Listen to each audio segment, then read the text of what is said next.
Ako Maťko s Kupkom búrku napásli. Vyhnali Kupko s Maťkom ovečky na pašu. Políhali si do trávy, podriemkávali a len sem tam slovko prehodili. Pasieš, Kupko, pasieš? Veru, že pasiem. A čo ty, Maťko, pasieš? Veru, pasiem. Ale horké, že tam pasenie, keď slniečko pripaľuje a Valachom sa dnes ako si neveľmi chce krpce za ovcami po grúňoch drať. A tak len ležia ani zoťaté pne na rúbanisku. Ten, čo tak nahlas odfúkuje a bruši skomá, ani čo by riadny vahan schovával pod košeľou, je Jakub. A Matej je zas ten dlhý, čo ak sa zabudne prikrčiť, keď sa vracia domov, za každým čelom do verají trestne.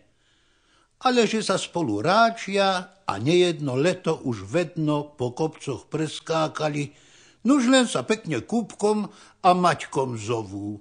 Slovka zlého si nepovedia, i oddychu si dožičia a ovce vraj nech zavracia Dunčo.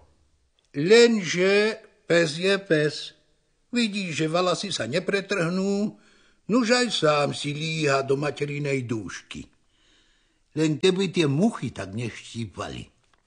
Bude pršať, muchy štípu, ozve sa Kupko. Baveru bude, pritakáva Maťko.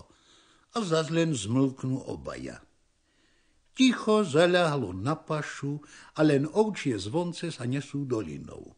A tak teda Kupko s Maťkom pásli, slniečko pripekalo a ovečky sa roztratili po celej doline, lebo ich nemal kto zavracať. Nuž a keď je ovciam paše málo, nik sa do nich nestarie, poberú sa kade ľahšie a ty ich potom hľadaj, kde sa dá. Pasieš, Kupko, pasieš? Pasiem, Maťko, pasiem. Nuž a kdeže sú nám ovce? Vyskočí Maťko na rovné nohy, lebo oviec nie to a dolina pustá.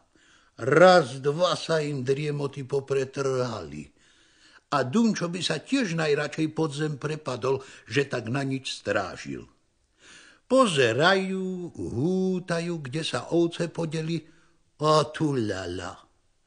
Tamto sú naše ovce. Tak sa zatárali, že i zem pod kopítkami postrácali a teraz sa pasú, medzi nebom a zemou rovno nad hlavami ohúrených Valachov. A Dunčo, len čo ich zočil, rozbrechal sa, až v ušiach zalieha.